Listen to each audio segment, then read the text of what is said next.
En el Mostrador Podcast continúa Al Pan Pan con Mirna Schindler, la conversación que buscas para comenzar tu mañana.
Bien, ya estamos de regreso luego de estar 330 días prófugo. El viernes fue detenido Tomás Antigüén, recordemos que es uno de los sospechosos del terrible crimen contra 3 carabineros en Cañete, en la región del Biobío.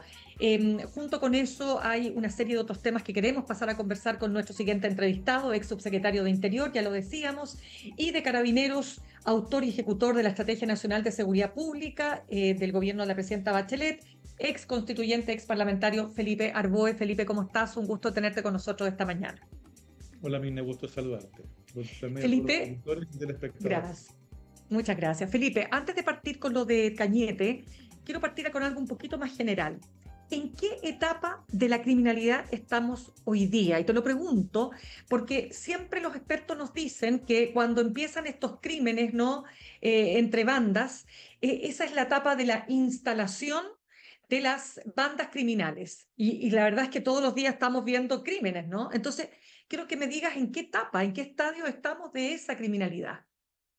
A ver, yo distinguiría porque aquí tenemos como 3 tipos de bandas criminales operando en el país. Uno son las Ok, bandas barriales o clanes familiares, que están arraigados en ciertos barrios o zonas, digamos, de las regiones, de las ciudades.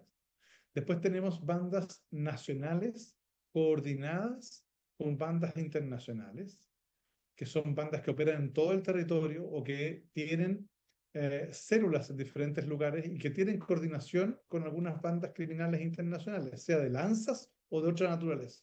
ok. Y después tenemos el crimen organizado transnacional, que son bandas internacionales que han llegado a Chile, han cooptado ciertos territorios, han sometido a sus eventuales adversarios económicos, digamos, del delito, y han también utilizado ciertas bandas criminales locales para masificar sus acciones. Cuando uno mira esos 3 tipos de bandas, yo diría, las primeras siguen siendo hoy día, están consolidadas, están instaladas en los territorios, y ahí uno empieza a observar, por ejemplo, eso explica el aumento exponencial que ha tenido de un 98% en los últimos 2 años el delito de extorsión, por ejemplo, ¿no? Que Ya, finalmente era una especie de impuesto por la tranquilidad. Eso es, ¿no? claro. Segundo, y un mecanismo de financiamiento. Respecto a las bandas nacionales, estamos en un proceso ya de consolidación donde ellos ya han tomado control de ciertos territorios, por ejemplo, de ciertas zonas rurales, donde se han ido asentando porque hay menos presencia de carabineros, menos inteligencia, hay mayor facilidad para esconder los productos del delito, etcétera, y se puede pagar en efectivo muchas veces en estos lugares. Y en tercer lugar, desde el punto de vista del crimen organizado, si bien el juicio de los gallegos fue muy importante porque da una señal, no fue una desarticulación completa del Tren de Aragua, y así como en el Tren de Aragua tenemos el primer comando de la capital de Brasil operando también en Chile, y eso es un problema porque lo que está ocurriendo es que están consolidándose en ciertos territorios, es decir, ya han logrado ya han logrado someter, digamos, a ciertas bandas locales que se han entregado a ser sus operadores. Y en segundo lugar viene la etapa más compleja, ¿no? Que es la penetración de las instituciones. Y eso es lo que hoy día empieza a ser de principal preocupación. Léase la fiscalía, la policía, el poder judicial, la política, todo aquel que tenga algún espacio de decisión. Y eso es muy complejo. Fíjate lo que está pasando con los autos de alta gama.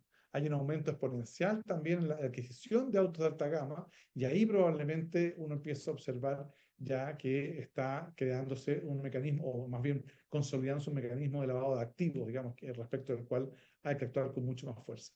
Ya, te pido un favor, Felipe, me están pidiendo si puedes subir un poquito más el volumen de tu computador Claro, o tu micrófono, eso sí es posible. subo un poco más, ahí está. Ahí está, súper. Entonces, mira, es que ahí quiero detenerme tú hablaste de las bandas nacionales que están actuando en el agro. Esas serían las bandas que hipotéticamente estarían detrás, por ejemplo, del crimen del matrimonio en Graneros. Sí, aparentemente sí, son bandas nacionales vinculadas principalmente a delitos de robo. Ahora, esto es por la información disponible que hay en los medios de comunicación. Yo no tengo información privilegiada Correcto. de investigación que podría cambiar el giro, pero hasta el minuto aparece como el modus operandi o el móvil del crimen es un robo originalmente, respecto al cual aparentemente fue repelido con un arma de fuego y a partir de eso se genera, digamos, el homicidio del matrimonio, ¿no? Ya, es que, ¿sabes lo que pasa? Te lo planteo porque no deja de impactar. O sea, uno se pregunta cómo va un robo va a generar ese nivel de intercambio de disparos. Entonces, Pero ¿qué características ves tú aquí? lo que pasa es lo siguiente, es que aquí tenemos dos situaciones. La A primera ver, es que puede ocurrir que sea una banda ya más bien avesada, que le da lo mismo el riesgo y por tanto prefiere no dejar testigos y matarlos, que eso sería excepcional en Chile.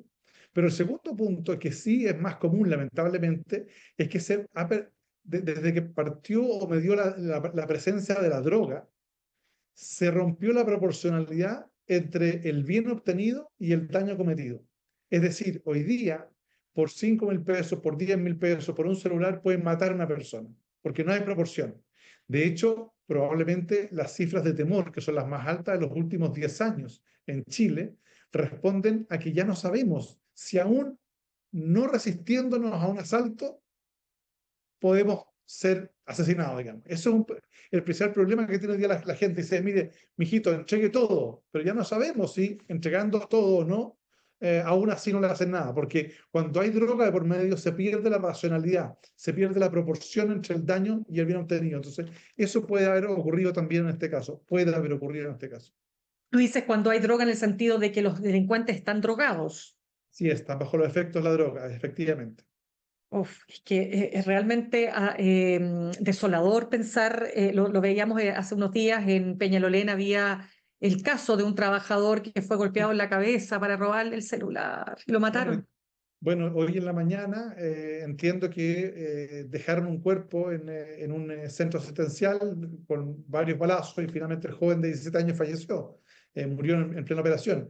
Lo que estamos en presencia, yo diría, lo más preocupante, insisto, es que no hay proporción entre el daño causado y el bien obtenido, pero en segundo lugar, de una presencia masiva de armas de fuego en Chile, es decir, no solo han aumentado los homicidios, sino que ha aumentado la participación de armas de fuego en los homicidios. Porque antiguamente, tú recordarás, Mirna, Claro.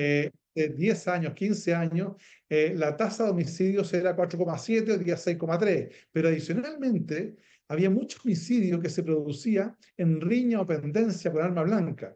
Hoy día eso baja y lo que tenemos además es mayor cantidad de imputados desconocidos, es decir, el sicariato, ¿no? El homicidio sin relación previa entre el homicidio y la víctima, lo cual hace además mucho más compleja la investigación. Y eso explica la reducción en la tasa de resolución de los homicidios. Hoy día hay más homicidios sin responsables conocidos que hace 10 años. ¿Por qué? Porque ha cambiado considerablemente el panorama, ¿no? Hoy día se dispara y después se pregunta. Y eso es un problema. Uf. ¿Cómo se inserta lo ocurrido en Cañete, la detención, por supuesto, de este hombre, Tomás Antigüén, que ya estaba prófugo de la justicia antes de este hecho? ¿Cómo se explica? ¿Es dentro de la misma lógica o la tenemos que ver con una lógica completamente distinta y que dice relación con lo que está pasando en la macrozona sur?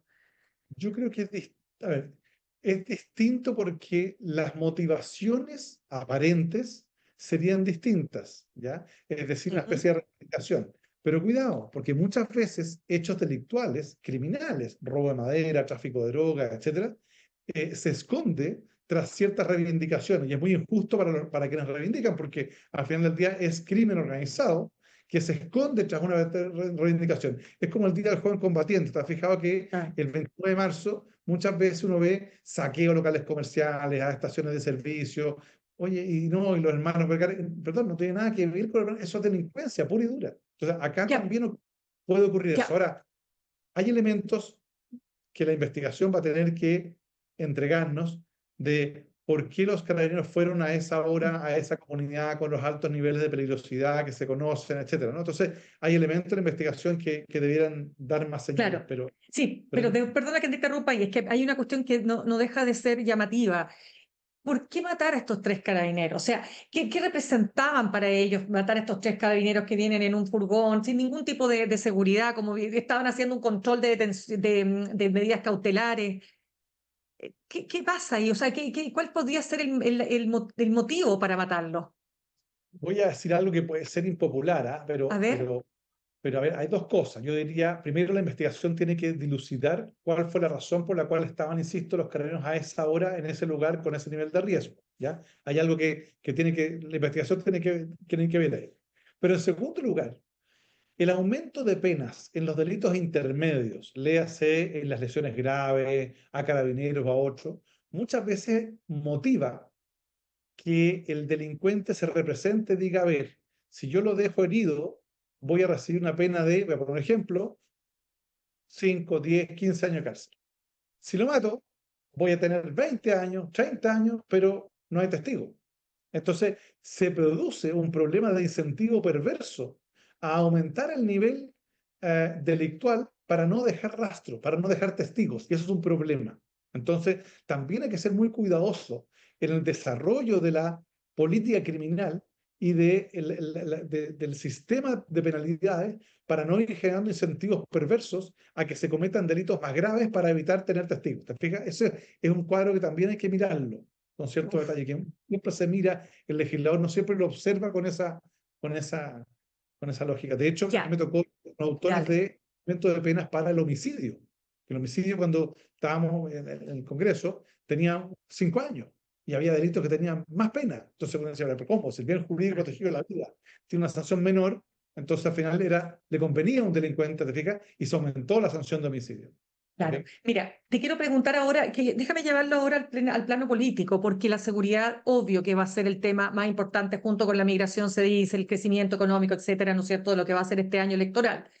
Entonces, ahí te quiero preguntar, porque cuando tenemos un Johannes Kaiser que llama a la población, que es partidario de armar a la población con estos discursos, ¿no es cierto?, con estos videos disparando, lo mismo Kast, o una candidata, perdón, como Evelyn Matei, diciendo que por qué no sería bueno acaso de rediscutir o volver a discutir la pena de muerte. ¿Cuál es el riesgo que hay ahí? A ver, primero yo creo que lo que están haciendo los candidatos y candidatas es construir su programa en base a lo que señalan las encuestas, lo cual es un problema para la política, porque uno esperaría que quienes aspiran a dirigir el país más bien nos muestren un modelo de sociedad y la ciudadanía adhiera o no en función, digamos, de las propuestas. Pero cuando se empieza a construir a partir, por ejemplo, del miedo que hay en Chile, claro, quien radicaliza más la posición intenta ganar más votos en eso. Y eso probablemente es una reacción a la mala evaluación que hay de las actuales autoridades respecto de cómo han actuado en materia de seguridad. Y eso es un problema, porque todo esto es reactivo, digamos, ¿no? Entonces, Ujú. evidentemente, cuando uno dice, mire, aquí está el derecho a tener armas de fuego, lo que está planteando es que como la institucionalidad pública, para decirlo en todas sus letras, como lo que dicen ellos, como Carabineros es incapaz de resolver el problema, entonces hay que armarse y hay que tomar justicia por la mano propia, ¿no? Ahora, cuando uno va a ver la evidencia internacional. Las sociedades que tienen más liberalidad con las armas son sociedades que tienen mayor nivel de violencia. y por tanto no constituyen una solución real, ¿ya? Pues se genera una escalada de violencia. Y en segundo lugar, cuando se plantea, por ejemplo, la reposición de la pena de muerte, claro, probablemente es algo popular. Y a lo mejor si yo llegara todos los días con chocolate a mi casa, sería el más popular, el mejor papá del mundo, probablemente desde el punto de vista, digamos, de un hijo o hija que le guste, pero eso le queda pésimo desde el punto de vista de su salud. Bueno, uno esperaría que quienes aspiran a ser presidentes de la República también miren lo que es correcto para el país. La pena de muerte, cuando uno mira también empíricamente los estados en Estados Unidos que tienen pena de muerte aprobada o permitida, no tienen una baja tasa de criminalidad, al contrario, tienen similares o incluso en algunos casos mayores de aquellos estados que no la tienen. Entonces, tampoco generan un efecto disuasivo. Probablemente sea mucho más eficiente decir, mire, ¿sabe qué? Vamos a eliminar las reglas de determinación de las penas, que son aquellas que le permiten a los jueces bajar las penas o subirlas según las atenuantes o agravantes. Uno podría ser mucho más eficaz en eso. O decir, mire, ¿sabe qué? Vamos a establecer un sistema de control efectivo en las cárceles, de separación criminógena, una cárcel de alta seguridad, sin contacto físico entre visita e interno. ¿Te fijas? O sea, una cosa un poquito más moderna que estar poniendo medidas que ya se han demostrado que no sirven. Felipe, me gustaría preguntarte a propósito de tu experiencia en el gobierno, los gobiernos, ¿no? De la concertación, pero básicamente entendiendo el rol que te tocó jugar para efectos de la seguridad. Obviamente el país ha cambiado, pero a ver, ¿hasta dónde este gobierno es responsable de la actual situación? Y hasta dónde efectivamente la ministra Toá, ex ministra Toá y ahora candidata, va a tener que responder de acuerdo a esa responsabilidad. A ver, lo primero es que yo creo que este gobierno tiene un grado de responsabilidad alta eh, por sus acciones previas al gobierno. Es decir, el debilitamiento de Carabineros, cuando la vocera, el presidente, Winter y muchos otros planteaban que había que refundar Carabineros, cuando recordemos que en el proceso constituyente no se mencionaba la palabra Carabineros en investigaciones, no se mencionaba, porque como dijo un día por ahí un constituyente, no son dignos de estar en la Constitución. Entonces se debilitó mucho la fuerza pública. Adicionalmente, la reivindicación de la violencia. Recordemos cuando a mí se me ocurrió rechazar la ley, aprobar la ley antibarricada o rechazar el que baila pasa. O sea, las funas de Giorgio Jackson, de Schoenhaus, de todo ese mundo eran enormes, porque generaron un escenario de validación de la violencia como herramienta política. Eso creo que ahí está la principal responsabilidad. Luego llegan al gobierno y se dan cuenta que otra cosa es con guitarra y tienen que ir cambiando el discurso para el bien del país. Ahora voy a hacer un paréntesis. Ojalá sea por convicción y no por conveniencia, porque eso solo vamos a ver si son oposición. Porque si son oposición y vuelven al discurso anterior, quiere decir que era por conveniencia y no por convicción. Yo espero y aspiro, por el bien del país, que sea por convicción. Y se aprobaron un conjunto de leyes, mucho más duras probablemente que las que se aprobaron con anterioridad. Pero el problema ya no está en la ley. Y yo creo que sí va a tener que responder la candidata, porque con todo respeto, digamos, pero más allá de los legítimos esfuerzos, los resultados fueron malos. O ¿En sea, qué sentido? Chile hoy día tiene la mayor tasa de temor de los últimos 10 años. La gente tiene más miedo que hace 10 años. Segundo, el delito de extorsiones ha aumentado en 98%. La tasa de homicidios pasó de 4,7 a 6,3. Es cierto que se estabilizó, pero como diría Julio Martínez, nos estabilizamos en la parte alta de la tabla. Entonces, aquí hay un problema también de gestión que tiene que ver con la capacidad real de poder controlar de manera eficaz la persecución penal. Por un lado, por ejemplo, que a esta altura no se explica cómo no existe un sistema equivalente al 911, ¿no? Donde hay un sistema de despacho de flota que fiscaliza efectivamente dónde está cada unidad de emergencia, dónde está el SAMU, dónde está el bombero, dónde está carabinero, dónde está la seguridad municipal. Eso podría haber evitado incluso el asesinato del matrimonio de Granero. Claro, exacto. Pero mira, me ha tocado conversar con Carolina Toá en su rol de candidata y ella lo que refiere es lo siguiente, o sea, primero, nunca se había invertido tanto en policías o sea, en carabineros y PDI. Nunca se habían aprobado tantas leyes. Ministerio de Seguridad, solo por nombrarte tres. ¿No es suficiente todo aquello? ¿No avala el gobierno en su Lo que legítimo pasa es que compromiso para luchar contra la inseguridad? Lo que pasa es que en Chile se confunde una especie de lista de supermercados y yo hago más, pero la pregunta es cuál es el resultado. A mí me tocó implementar la estrategia de seguridad entre el 2006 y el 2010 y tú ves la cifra, bajamos 9 puntos la victimización. La pregunta es cuánto se va a bajar acá. Ya, pero es que No, 2010 no es la misma inseguridad que vivimos hoy día, pues, como tú estás de acuerdo conmigo. yo sé, pero por lo mismo, vamos a resultados. ¿Te fijas? Yo creo que lo que sí avanzó fuertemente es en terminar con además de manera parcial, pero con el prejuicio que había en un sector político respecto de aprobar normas importantes en materia de seguridad. Creo que fue un tremendo acierto finalmente, a pesar del senador Conchumilla, haber aprobado, digamos, la ley del robo de madera. Le intentamos explicar por todos los medios al senador que esto no era una persecución de las etnias originarias, porque aquí había crimen organizado detrás. Bueno, no quería, finalmente salió la ley y ¿qué le ocurrió? Ha bajado más de un 90%. Eso es muy importante. O sea, yo Ya. valoro mucho los esfuerzos que se hicieron, que se han hecho en este gobierno, pero creo que está muy alejado de los resultados desde el punto de vista operativo práctico. ¿Te fijas? Y eso es un problema. Tenemos hoy día ingresos de armas que no sabemos por dónde ingresan, no sabemos la cantidad ni quién las distribuye. Ahí debería focalizarse una investigación muy fuerte. Naciones Unidas ha indicado al puerto de San Antonio como el principal puerto de exportación de droga del mundo. Y como que pasó desapercibido, como que no, todos le bajaron el perfil. Si le seguimos bajando el perfil a esto, déjame decir que vamos a tener un problema. Cuando uno ve un juez que deja en libertad a un grupo de personas que estaban traficando droga, u otro juez que le dice, mire, sabe que lo que vamos a hacer es que vamos a aceptar su medida, su fianza pagada en Mm. efectivo, bueno, aquí tenemos un problema. Ya, pero es que ahí tú Entonces, estás. Ya, pues, pero es que entonces ahí ya no es solo este gobierno, aquí hay un problema estructural, porque tú estás mencionando el Poder Judicial, ¿no? Podríamos mencionar la Fiscalía, el propio Parlamento. Entonces, por eso te es que digo. lo que pasa es que los gobiernos son los llamados, cuando uno aspira a ser presidente Ujú. y es presidente de la República, uno se hace cargo, uno se candidatea para superar aquello que según él viene mal. Y por tanto eso implica adoptar medidas para ir mejorando. Yo creo que se han ido mejorando las condiciones estructurales, léase leyes, institucionalidad, pero todavía falta mucho. Me preocupa, por ejemplo, en el Ministerio de Seguridad, lo planteé desde el A ver. primer día.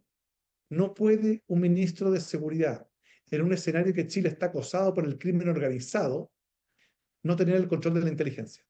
¿Por qué la inteligencia queda en manos del ministro del Interior y no del ministro de Seguridad? Es lógico, porque aquí no estamos persiguiendo al lanza, digamos, del Paseo Puente. No, aquí estamos persiguiendo crimen organizado. Y el crimen organizado supone inteligencia. Y la inteligencia, este gobierno ha decidido dejarla en el Ministerio del Interior y no en el Ministerio de Seguridad.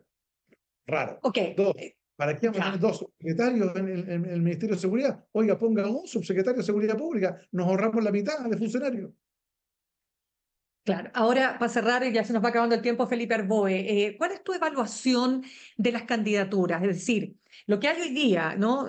¿Cómo ves a Carolina Toá? ¿Cómo ves a Evelyn Matei? ¿Cómo ves la posibilidad de que haya primarias, ¿no es cierto? Por ejemplo, entre Evelyn Matei, Jimena Rincón, Carter, ya que la ultraderecha ha dicho que no va a ir a primarias con Chile Vamos. Yo creo que está entretenido, ¿eh? Está bien entretenido el escenario político, pero todavía muy líquido. Fíjate que yo creo que en el caso, por ejemplo, de la Carola Toá, sin ¿Ya? duda es la candidata mejor aspectada de su sector.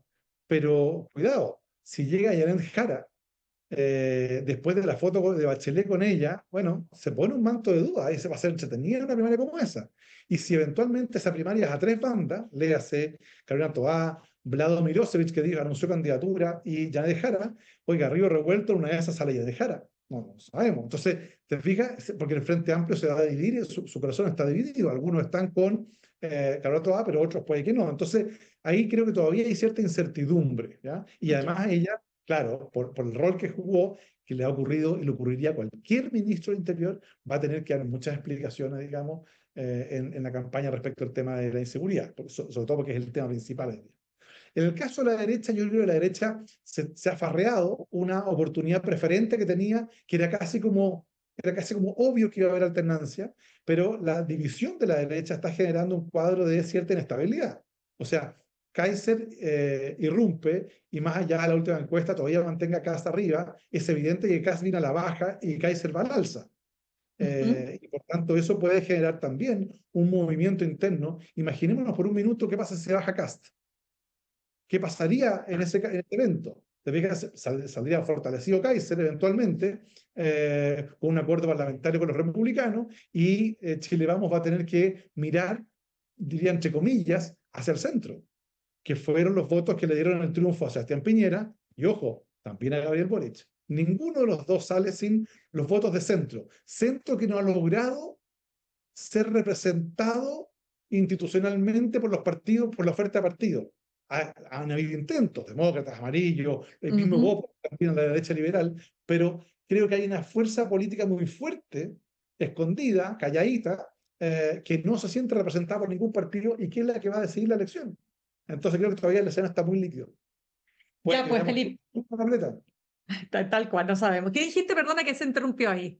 Que puede que incluso veamos gente nueva en la papeleta. Bueno, imagínate los 72, creo que son 72 los que están postulando. Hoy día en la mañana llegaron a 95. O sea, es que, bueno, pero ahí tú coincides en que hay que establecer ciertos umbrales para que cualquiera pueda decir, me quiero inscribir como candidato.